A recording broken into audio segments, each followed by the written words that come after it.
நம்ம வீட்டில் சாம்பார் வைக்கிறக்காண்டி துவரம் பருப்பும் பாசி பருப்பும் எடுத்தாங்க களைஞ்சி வச்சுருக்கோம். மஞ்சத்தூள் சேர்த்துக்குருவோங்க. தேவையான தண்ணி சேர்த்துக்குருவோங்க. ஓரளவுக்கு பருப்பு அவிஞ்சு வந்துருச்சுன்னா வெட்டி வச்ச காய்கறி பருப்போட சேர்த்துக்குருவோங்க. தேவையான உப்பு போட்டுக்குருவோங்க. சொன்னாலே பருப்பும் காய்கறியில் அவிஞ்சு வந்துட்டு நம்ம அரைச்சிட்டு வந்து மசாலாவை சேர்த்துக்குருவோங்க.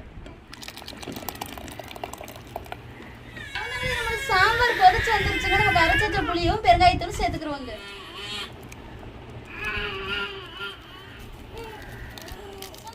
சாம்பார் ரெடி ஆயிடுச்சுங்க, இறக்கி வச்சு தாளிச்சுக்கலாம். சொன்னாங்களே நம்மளோட தக்காளி வெங்காயம் வதங்கி வச்சு ரெடி பண்ண சாம்பாரும் சேர்த்துக்குருவோங்க.